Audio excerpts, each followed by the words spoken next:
Olá, irmãos. Meu nome é Geórgia. Vim compartilhar com os irmãos aqui o testemunho da minha vida, o que Deus fez aqui no canal do Semeando Vida, para testificar o que Deus fez na minha vida.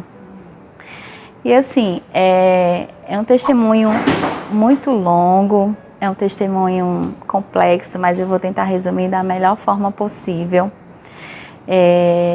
para que os irmãos entendam.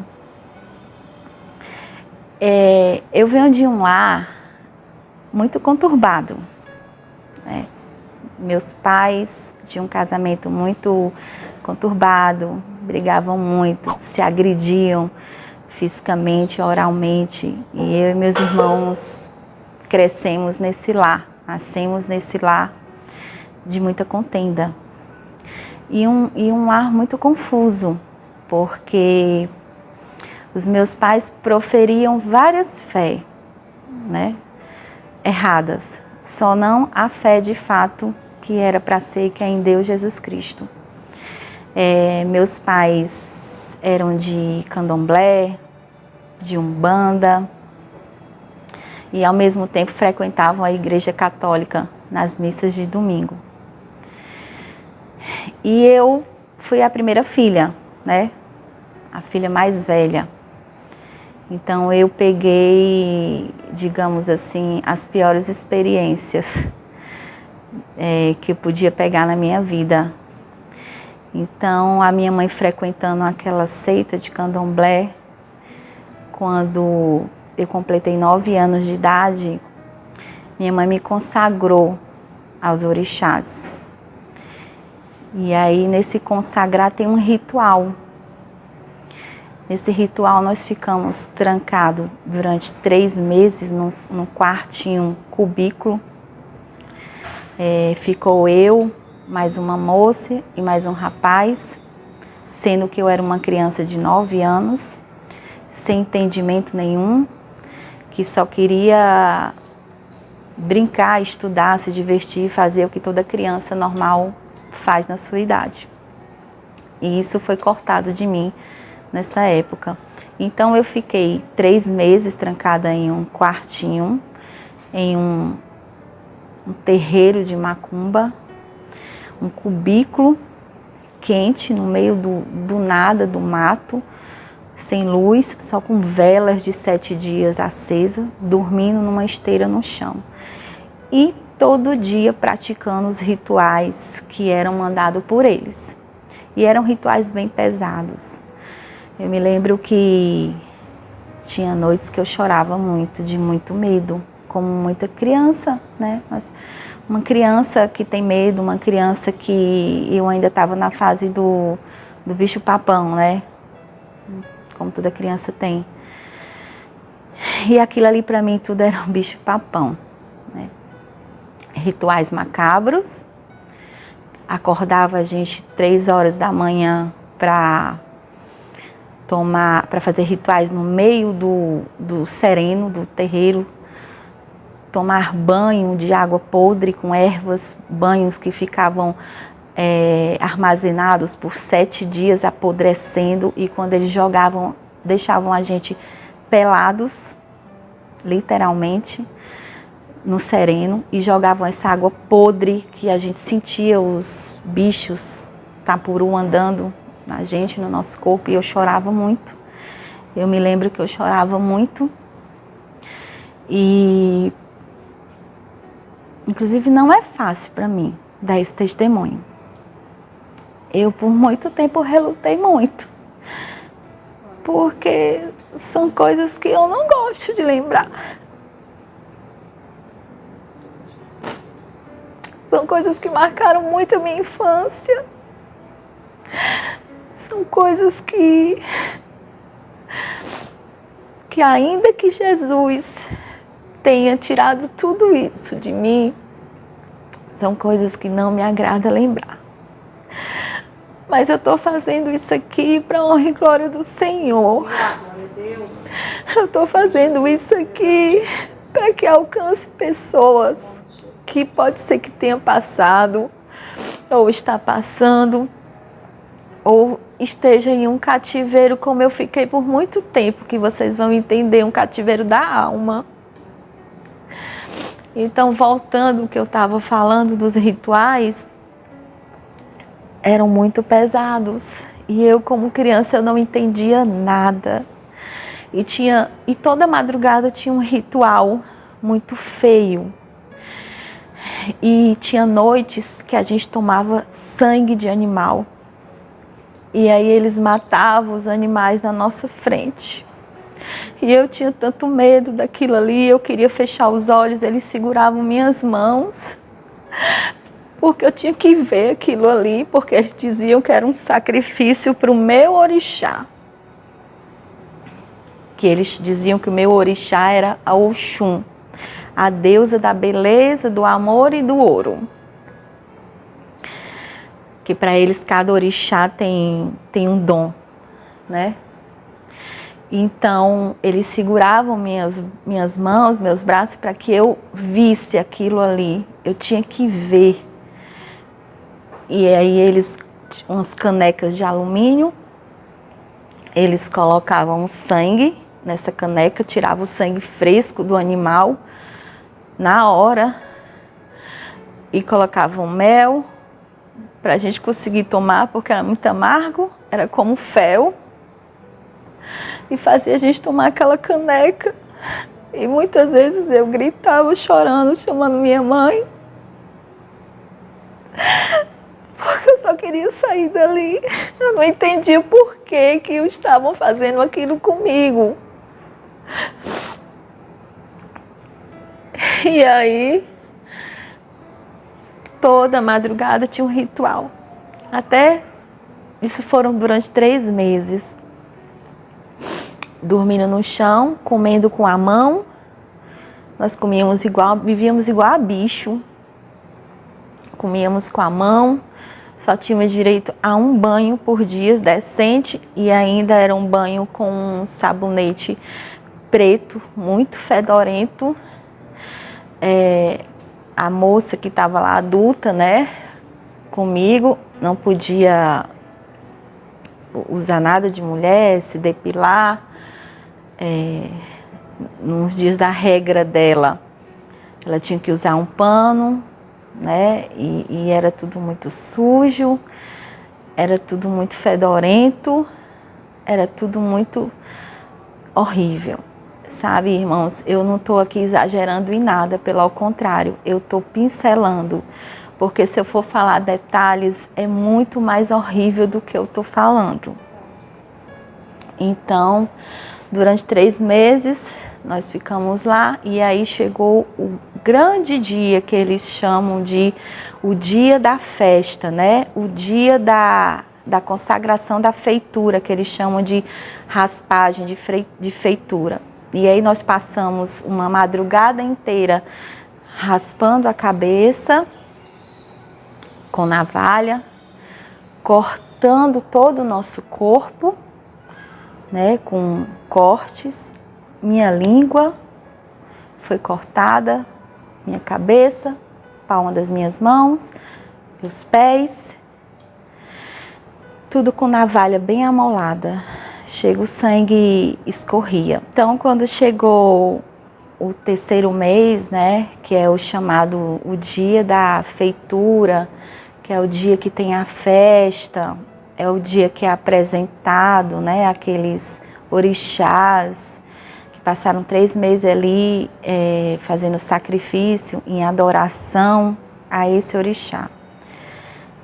E nesse dia nós passamos a madrugada se preparando para essa festa que seria no outro dia à noite, raspando a cabeça, fazendo cortes em todo o corpo, na língua, na cabeça, na palma da mão, dos pés, também tomando sangue de animal e comendo umas comidas lá muito esquisitas, com muito dendê, com muita coisa e que eu nunca comi na vida.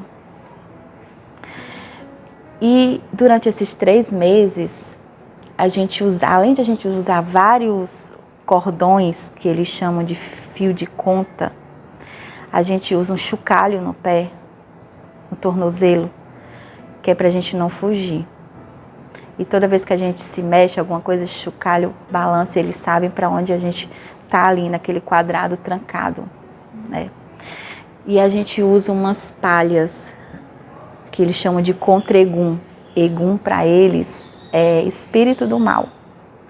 E essas palhas que a gente usava ao redor do nosso braço aqui, eles diziam que era para afastar os egum, por isso que chamava de contregum. E bem aqui onde vocês estão vendo essa cruz, era onde eu tinha uma cicatrizinha bem fininha, que não dá para ver mais, que a palha entrou na minha carne, apodreceu. Porque a gente tomava banho na madrugada com essas águas podres, e essa palha, essa trança de palha que a gente usava nos braços, não podia tirar de jeito nenhum. E a palha, quando a gente tomava banho, que ela secava, ela apertava. Ela apertava, ela apertava, ela apertava. E aí no terceiro mês que foram me arrumar para essa festa, né?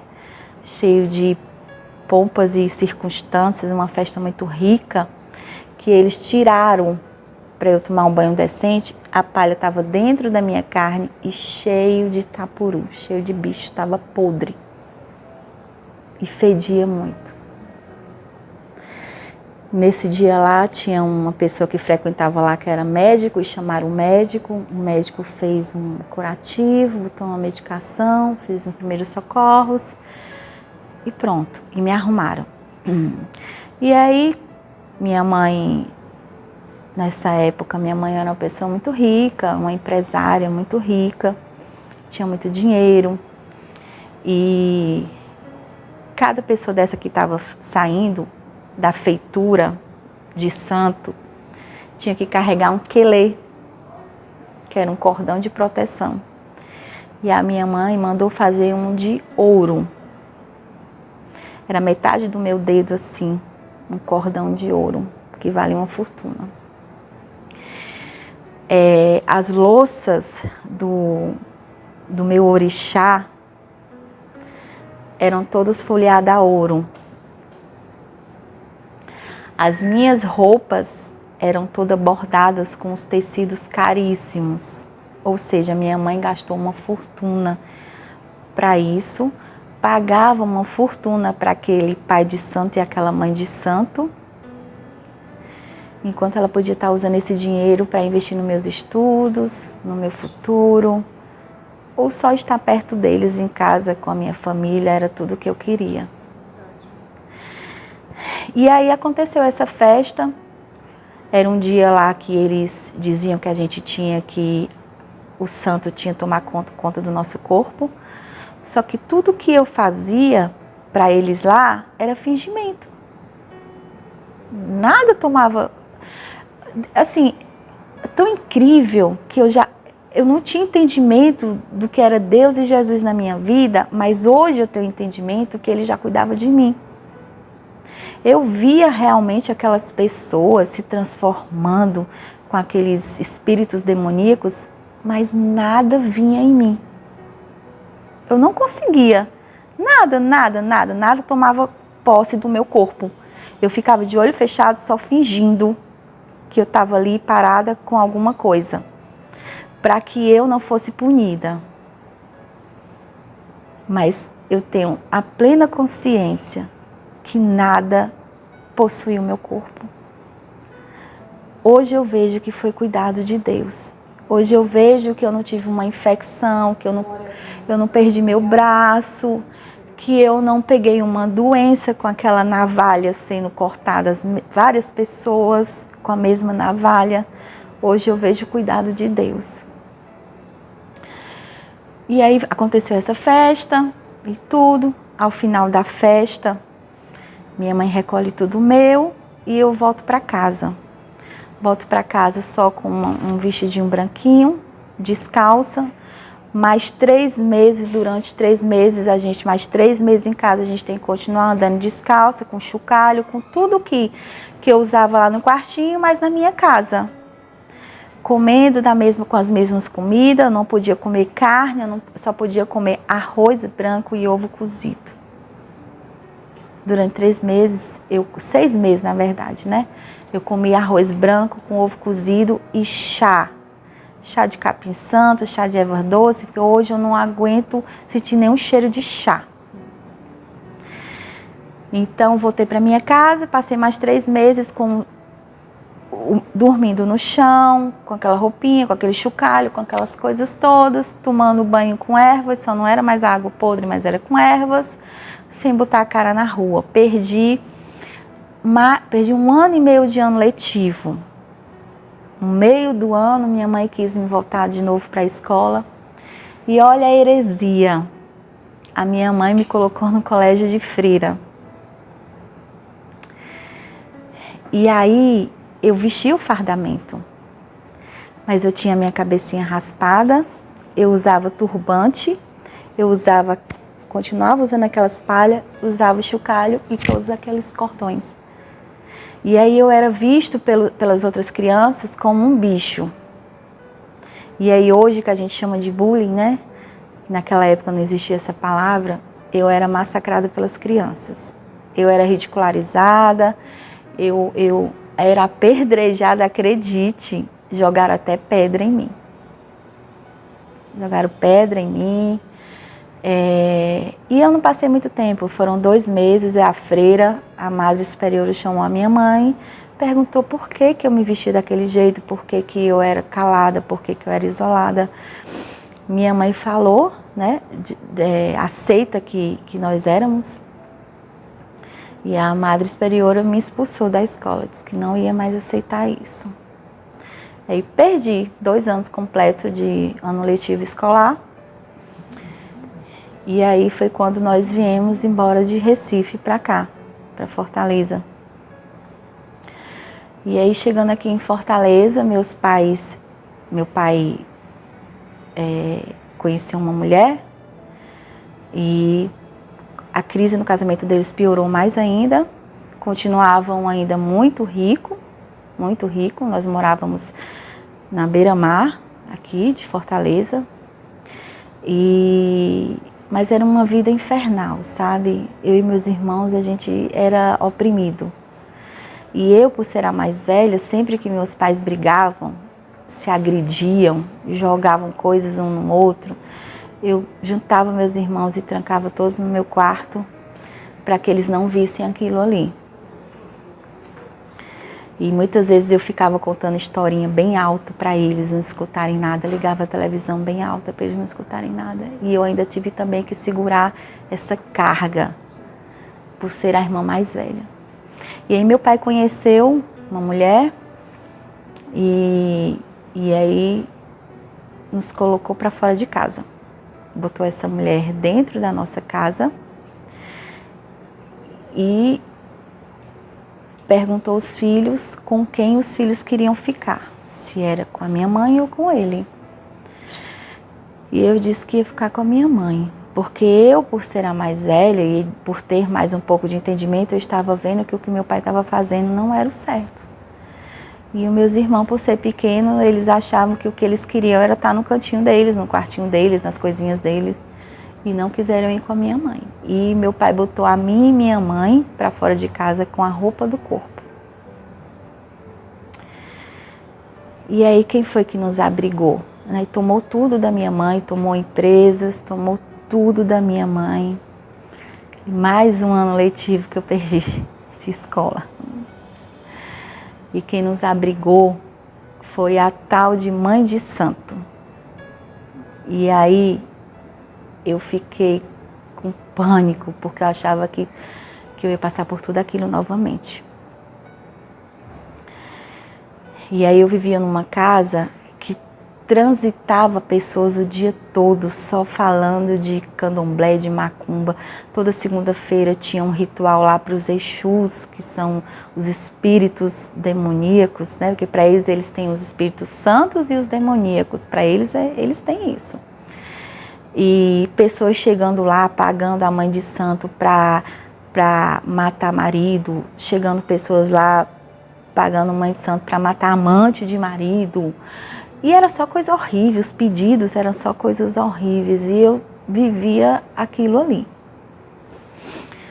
E aí a minha mãe teve que trabalhar, né? porque perdeu tudo e minha mãe tinha que pelo menos ajudar na despesa daquela casa ali. E a minha mãe arrumou um emprego numa empresa de purificador de água. E minha mãe passava o dia todo na rua vendendo os purificadores de água.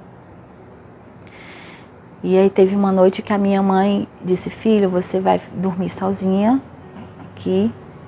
Nós tínhamos um quartinho lá, nos fundos, porque hoje eu vou trabalhar lá no Farol. Eu vou vender purificador de água lá para aquelas mulheres da vida ali, porque elas não têm água purificada e eu sei que lá eu vou tirar boas vendas. E aí eu passei uma noite toda só e foi nessa noite que um sobrinho de quase 30 anos, da dona da casa, da tal de Mãe de Santo, que estava passando uma época na casa dela, porque ele estava estudando em Fortaleza, quis abusar de mim. E aí, quando ele entrou no quarto, eu senti uma pessoa deitando do meu lado, e ele disse: você fica calada. E aí, eu não sei como eu tirei força, eu gritei nesse dia. E aí, quando eu gritei, todo mundo acordou. E aí, ele saiu correndo. E ele disse: olha, você não fala em nada. E aí, quando a Franci, né, a mãe de santo, chegou no quarto, o que foi que houve, Jorge? Eu disse: não, eu me assustei. Eu menti. Por que que eu menti naquele momento? Porque eu tinha medo de ela não acreditar em mim e botar eu e minha mãe para fora de lá e a gente não tinha para onde ir. Mas, mais uma vez, Deus me deu outro livramento, né? Satanás não conseguiu fazer o que queria. E aí, sim, eu falei para minha mãe também se calou, com medo de não ter para onde ir, mas que ficamos espertos, né? E aí passamos a fechar a porta do quarto. E para resumir, minha mãe conheceu uma outra pessoa, que eu não vou dizer o nome dele, porque ele é um advogado muito conceituado aqui, e eu não quero expor ele, até porque eu não pedi permissão a ele. Mas minha mãe conheceu essa pessoa, que eu creio que ele foi um anjo que o Senhor colocou na minha vida.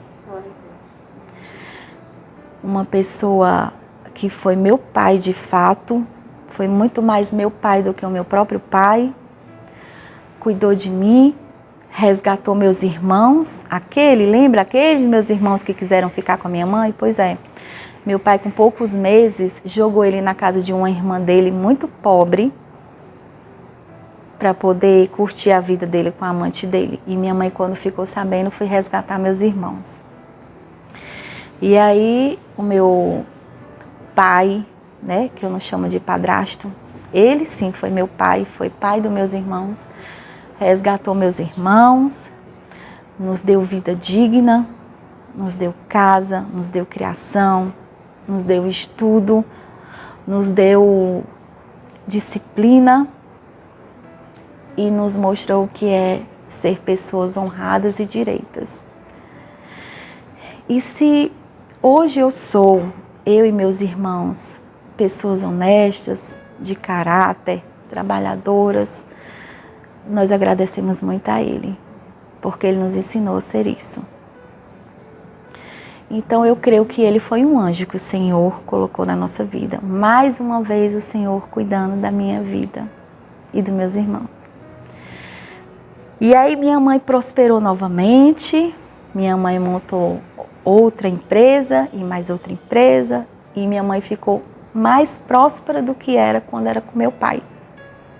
Só que dessa vez de forma bem disciplinada, porque o meu padrasto ele era muito correto na parte de finanças e muito organizado.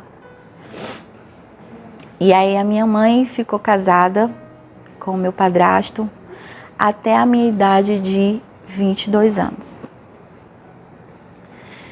E tivemos uma vida decente, até que o casamento deles acabou. Porque a minha mãe, da noite para o dia, não quis mais ele. E não foi nem ele, a minha mãe que não quis. E sofremos muito com essa separação. Minha mãe já tinha 2 filhos, eu já tinha 2 irmãos desse segundo casamento. E sofremos muito com essa separação.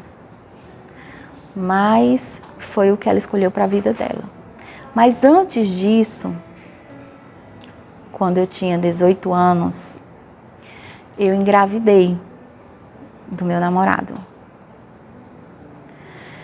E eu não queria casar, porque a minha concepção de casamento era péssima. A experiência que eu tinha de casamento e o que eu vi era que casamento era a coisa mais horrível do mundo. Então eu não queria casar. E aí eu fui obrigada a casar, né? Nós fomos obrigados a casar. Nos casaram. E aí ele foi morar, continuei morando com minha mãe e ele foi morar conosco. E quando eu tinha 6 meses, estava com 6 meses de gestação, e meu casamento começou ruim. Brigávamos todo dia. Meu marido, ele era farrista, adúltero, ele batia em mim. E quando eu estava com 6 meses de gestação, ele me deu um murro que eu caí sentada e batia minhas costas na quina da porta. E ele saiu. E quando foi, e estava todo mundo viajando. Minha mãe viajava muito a trabalho e tudo. E quando foi de madrugada, só estavam os empregados, meus irmãos e uma tia minha de João Pessoa que estava passando uns dias aqui. E eu comecei a sangrar, a ter hemorragia. Muito forte a minha hemorragia. Eu chamei a minha tia pegou o telefone do meu obstetra, ligou, eles vão imediatamente para o hospital. Quando eu cheguei lá, eu estava tendo um parto prematuro, aos 6 meses de gestação, e com uma hemorragia muito grande.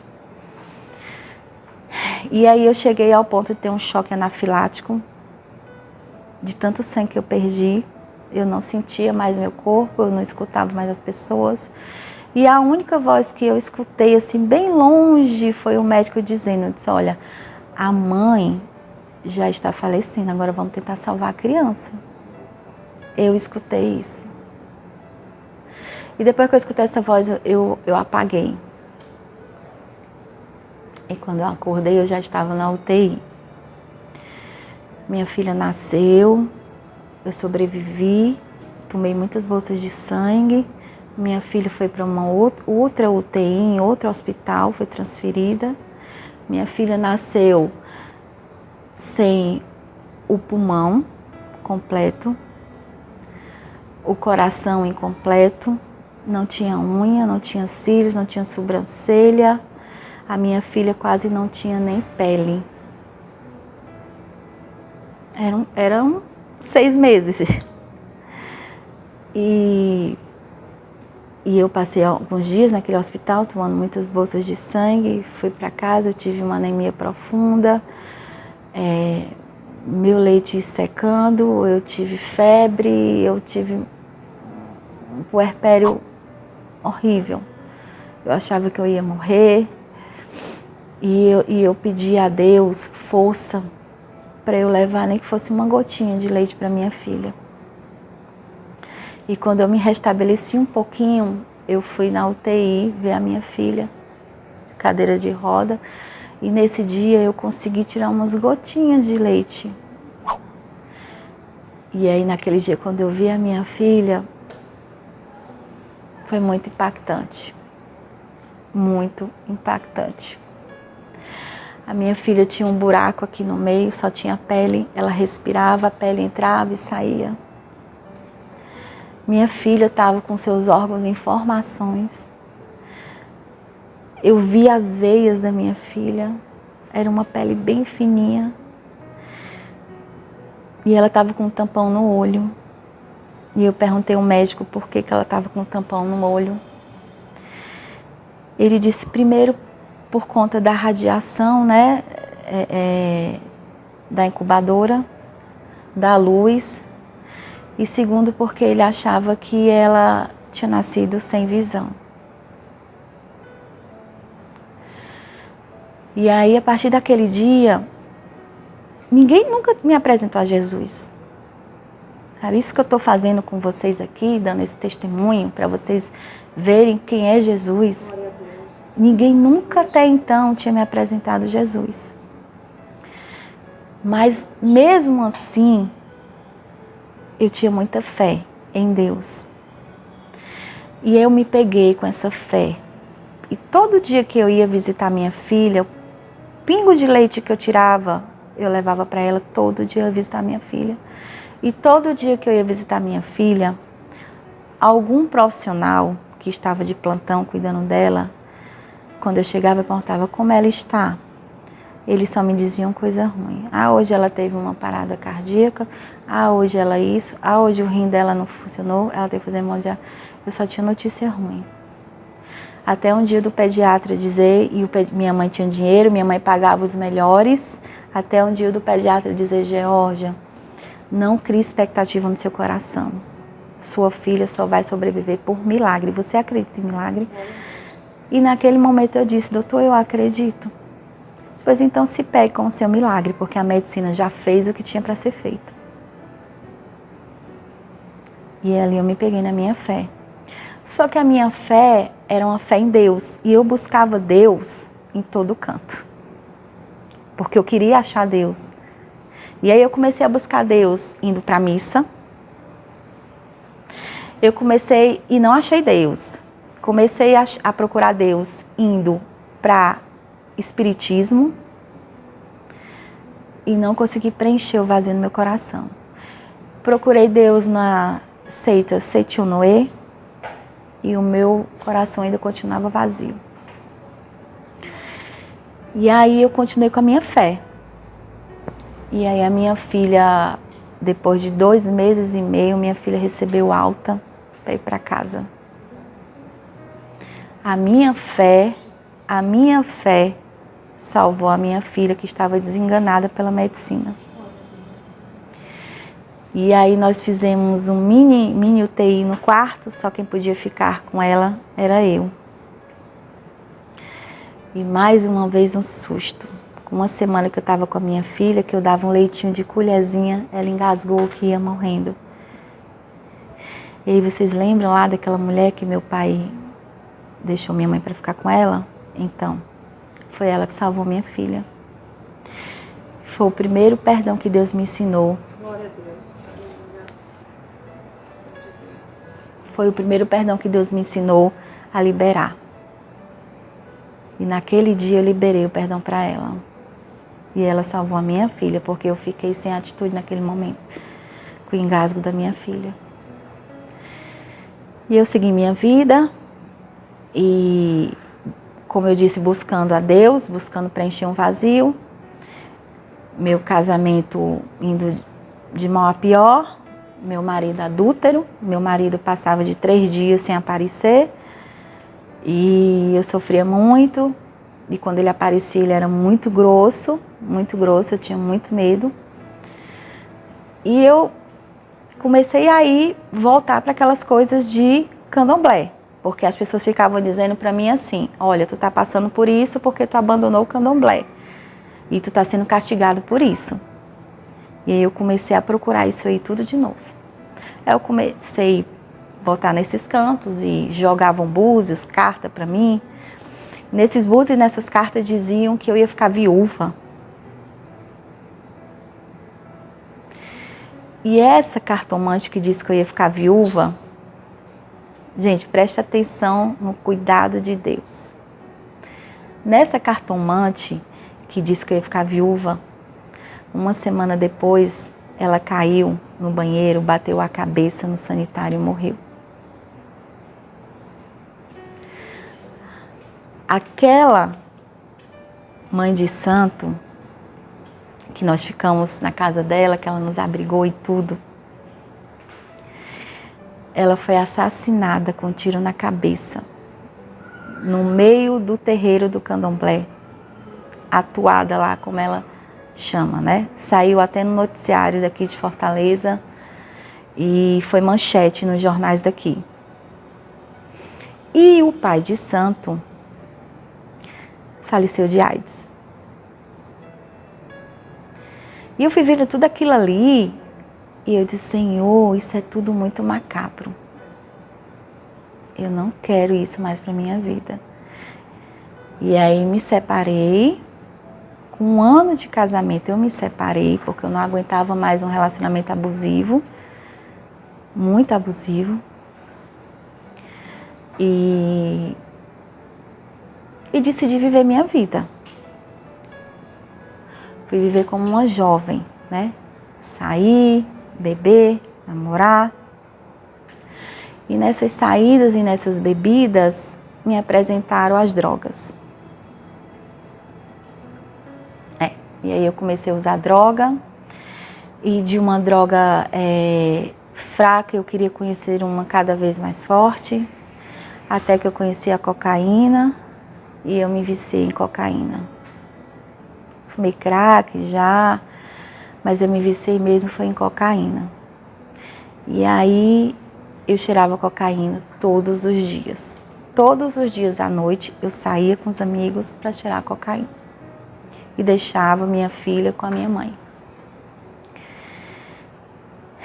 A minha filha tinha quase 2 aninhos, mais ou menos. E aí um belo dia, numa sexta-feira que eu saí, eu passei a sexta-feira, sábado e o domingo cheirando cocaína. E eu voltei para casa na segunda-feira de manhã. Minha mãe já tinha ido na polícia, já tinha em todos os lugares atrás de mim. E eu cheguei uma segunda-feira pela manhã, bem cedo, quando estavam todos dormindo. Entrei no meu quarto, minha filha estava no berço do lado dormindo, deitei. E quando eu deitei eu comecei a passar mal, muito mal. E eu comecei a sentir falta de ar. E eu comecei a sentir um calafrio. E eu estava tendo uma overdose. E eu olhei para o lado, eu vi a minha filha no berço. E nesse momento eu disse, meu Deus, se eu sobreviver, Deus, eu nunca mais vou usar droga e eu vou entregar a minha vida a Ti. E nesse momento que eu falei isso, deu um clarão no quarto. Uma luz tão forte que eu não conseguia olhar. Eu não conseguia olhar. Eu não conseguia olhar. E aí foi tudo muito rápido. Um clarão muito forte que eu não conseguia olhar. E eu fechei os olhos. Quando eu fechei os olhos, parece que me deram um remédio assim na veia para dormir. Eu apaguei. Eu acordei à tarde com a minha mãe me chamando e brigando comigo. E meus irmãos, eu não estava sentindo nada. Eu não estava assim, nem ressaca, sabe? Nada. Eu estava assim, ótima.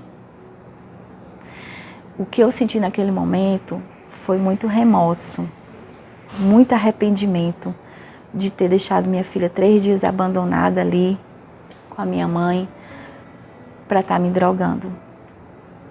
Mas mais uma vez, vocês lembram que desde o começo eu estou dizendo, mais uma vez o Senhor já estava cuidando de mim. E eu decidi viver para cuidar da minha filha e ter uma vida decente. E assim eu passei a cuidar da minha filha, trabalhar, me afastei das amizades que me influenciavam, consegui sem tratamento e sem remédio, consegui me libertar das drogas. Foi Deus, não fui eu, foi Deus. E um belo dia eu conheci meu marido atual, no aniversário de 15 anos da minha irmã mais nova. E eu estava lá e uma pessoa me apresentou e nos conhecemos e ficamos nos conhecendo. E uma pessoa muito decente. E aí ele me pediu em namoro e começamos a namorar. Parecia que era meu primeiro namorado. Era tudo muito conforme manda o figurino. E ele muito respeitador. E um belo dia, com 3 meses de namoro, Ele perguntou se eu queria casar com ele. Eu disse a ele que não, porque a concepção que eu tinha de casamento era a pior possível e que eu tinha medo que alguém fizesse algo de mal com a minha filha. De que eu não queria mais homem nenhum na minha vida. Para casar, não. E aí ele foi me conquistando a minha filha. Minha filha gostava muito dele, até que um dia minha filha olhou para mim e disse: mãe, deixa ele ser meu papai? E aí nós decidimos casar. Na verdade, a gente não conseguiu casar no papel, mas a gente foi morar junto, porque o meu primeiro marido, ele não me dava o divórcio. Ele não me dava o divórcio. Foi embora para os Estados Unidos e não me deu o divórcio. E aí eu tive que fazer um divórcio litigioso que saiu 6 anos depois que eu já estava com o Júnior. Mas saiu de forma como Deus queria. Já estávamos, com 1 ano que nós estávamos morando juntos, nós aceitamos a Jesus junto, foi apresentado, o meu cunhado apresentou Jesus pra gente, aceitamos Jesus juntos. E dali começamos a percorrer uma vida cristã, começamos a consertar nossa vida, a entender qual era o caminho que o Senhor queria para a nossa vida. O Senhor nos lava de uma forma que literalmente todos os nossos pecados são lançados no mar do esquecimento. Não dói mais, sabe? No começo do testemunho eu me emocionei porque veio na minha memória as coisas que eu passei macabra, mas não é algo que me machuca. É algo que me ressente só, mas não é algo que me escraviza. E antes de eu aceitar Jesus, eu passei muito tempo escravizada, achando que eu era de Satanás, porque eu fui consagrada para Satanás e as pessoas diziam para mim que uma vez consagrada, eu ia ser sempre de Satanás. E eu achava que nada dava certo na minha vida financeira porque eu estava consagrada a Satanás. Até o dia que eu aceitei Jesus, esse jugo pesado saiu de mim, foi libertador, foi uma experiência que não tem como explicar, só quem vive é quem sabe. E o Júnior também aceitou Jesus, também sarou muitas feridas da juventude, de um relacionamento que ele também teve, que ele também tinha uma filha, só que era um relacionamento que quem era adulta era ela. Nossas histórias eram muito parecidas. Incrível como o Senhor marca encontros, né? E aí nós começamos a caminhar junto, desbravamos esse mundo cristão juntos. Para a honra e glória do Senhor, hoje nós temos 24 anos de cristão, temos uma filha do nosso casamento, a Gabi. Vamos fazer 27 anos de casado. Somos líderes de casais, amamos o ministério que o Senhor colocou na nossa mão para cuidar de família, de casais, porque o Senhor quer que a gente cuide daquilo que a gente vivenciou e aquilo que a gente tem experiência. Então a gente ama cuidar de família, a gente ama cuidar de casais. A gente dá glória a Deus por isso. Aquela vida financeira derrotada que a gente tinha não tem mais. Temos uma vida próspera, o Senhor faz milagres tremendos na nossa vida. Somos empresários, temos imobiliária. Meu marido tinha o sonho de ser engenheiro, porque nós paramos de estudar para criar as meninas e voltamos a estudar à tarde. E esse ano, agora de 2023, final desse ano, ele se forma em engenharia civil. Muitos duvidaram de que ele não iria conseguir, principalmente a família dele. Olha, mais um testemunho. E eu sou muito grata a Deus. Se eu fosse contar tudo que Deus tem feito na nossa vida, temos 2 filhas abençoadas, temos um neto abençoado, temos a Maiara, né, que o Júnior adotou como filha do meu primeiro casamento. Ela hoje fala o que eu falo para o meu padrasto, que o Júnior é mais pai do que o próprio pai dela. Então, assim, ela ama o paizão dela. Ninguém diga que é padrasto dela não, que ela não aceita. É o pai dela. Inclusive, quando ela quer conversar é com o pai dela. Tudo é o pai dela. Ele é muito amoroso. Ele é um excelente marido. Meu Deus, é por isso que diz que a glória da segunda casa é muito melhor do que a primeira. Porque o que eu sofri no meu primeiro casamento, Deus me deu um marido. Nossa, eu tenho um marido amoroso, cuidadoso. Eu tenho um marido manso. Eu tenho um marido super pai. Eu tenho um marido que é amigo demais. Todos os amigos amam ele, prestativo. É um homem de Deus, sabe? Eu chego a dizer que meu marido, ele é tão bom que chega a ser inocente. Ele não consegue ver maldade em ninguém. Ainda que a gente diga, filho, tu não tá vendo? Não, não tô vendo. Ele não consegue. Ele olha muito com os olhos, assim, da palavra do Senhor. E eu só tenho a agradecer. Na pandemia o Senhor fez milagres, onde todos estavam fechando portas, o Senhor abriu portas tremendas. O Senhor tem prosperado a gente cada vez mais. E a prosperidade, ela atinge gerações. Nossas filhas têm sido prósperas nos seus negócios. Temos uma filha se formando em psicologia, outra em gastronomia.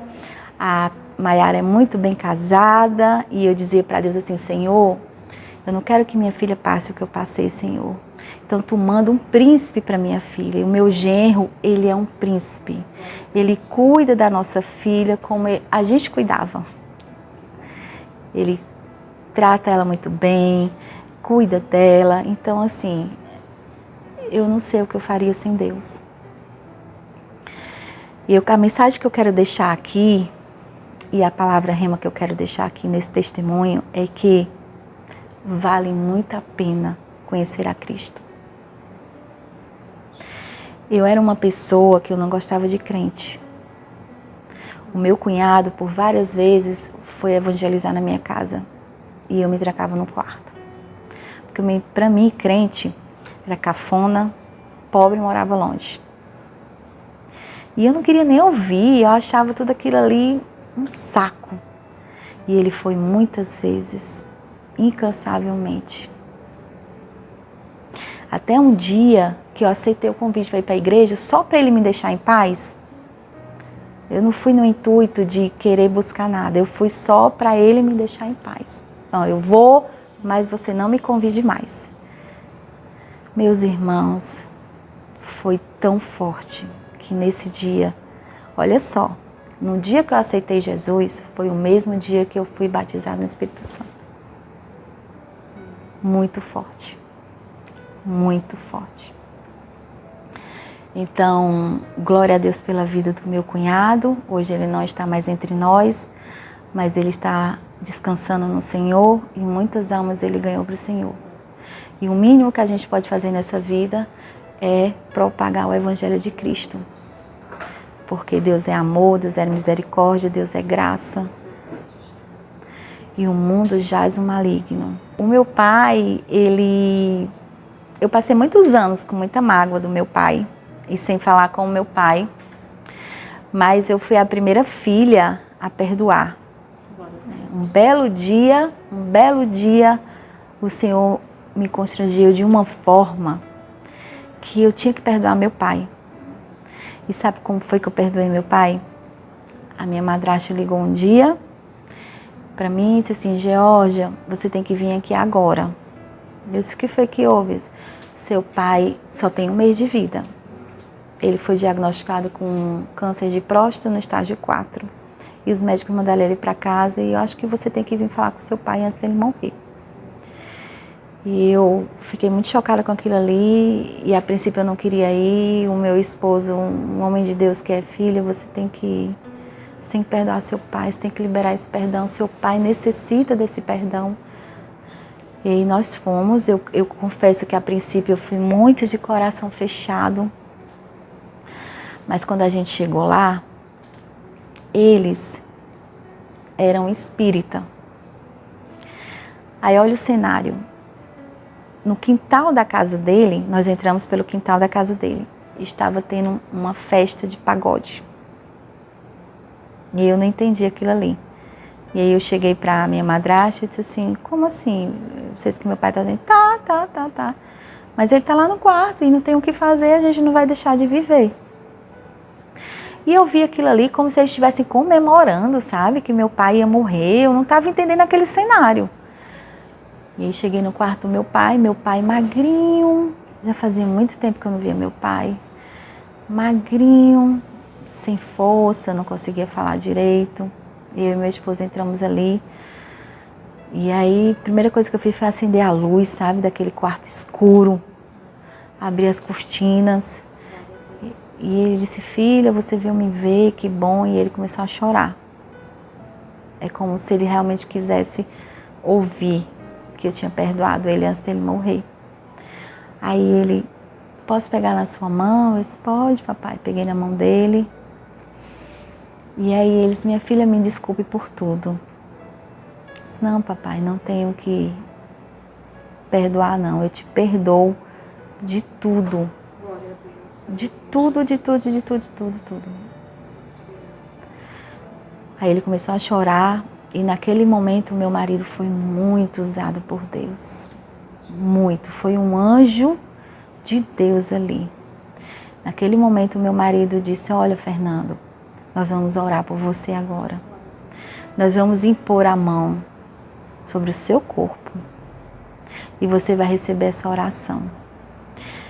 E você vai aceitar Jesus como seu único Salvador. Você aceita? E naquele momento meu pai aceitou a Jesus. E aí nós começamos a fazer uma oração. O meu esposo comandou a oração. O meu esposo tremia, suava e passando a mão todo no corpo do meu pai. E o meu pai suando, Quando encerramos aquela oração, o meu pai disse que sentia um calor tão grande no corpo dele. E o meu marido disse que as mãos dele estavam pegando fogo. Por isso que ele tremia. E aí naquele dia nós saímos dali com a certeza de que Deus tinha curado ele. E ele tomou posse. Ele tanto aceitou Jesus como ele tomou posse daquela cura. E eu disse, papai, isso era no sábado. Eu disse, papai, na segunda-feira você vai no médico, pede para o médico fazer todos os exames novamente. Filha, mas por favor, o Senhor está falando isso ao meu coração. E ele foi. Ele foi só. Olha a força que Deus deu para ele só, porque a madrasta não queria levar ele. Ele foi só. E o médico, ele passou o dia todo numa clínica, fez vários exames, raio-x, vários exames. Uma semana depois ele recebeu esses exames. Eu já nem me lembrava mais, com a correria do dia a dia, e ele me ligou. Filha, você não vai acreditar no que eu vou te dizer. O médico disse que os exames não deu mais metástase, que ele não sabe o que foi que aconteceu, que eu não tenho mais câncer. Gente, eu glorifiquei tanto o nome do Senhor. Eu disse, papai, eu acredito. Você quer ir testemunhar lá no púlpito da igreja? Agora eu preciso que você leve esse exame. Eu tenho tudo, Georgia. Eu estou com todos os exames aqui, o laudo do médico. Eu disse, você vai testificar o milagre. Eu me arrepio até hoje. Você vai testificar o milagre que Deus fez na sua vida. Porque muitos estão precisando fortalecer a fé nesse momento. E nós fomos. E aí no dia lá eu pedi o pastor, né? Mostrei tudo o pastor, mostramos o laudo, mostramos tudo. E o pastor no final do culto deu a oportunidade. E ele deu o testemunho. Meus irmãos, nesse dia o céu desceu. Porque muita gente tomou posse ali de cura, de enfermidades. E foi um dia de cura. E até hoje, o meu pai está curado, porque o Senhor, ele não faz obra pela metade. O Senhor, ainda que a gente seja infiel, o Senhor é fiel. Ainda que a gente não seja merecedor, o Senhor é fiel. E até hoje meu pai se mantém saudável, muito saudável por sinal, mais do que eu.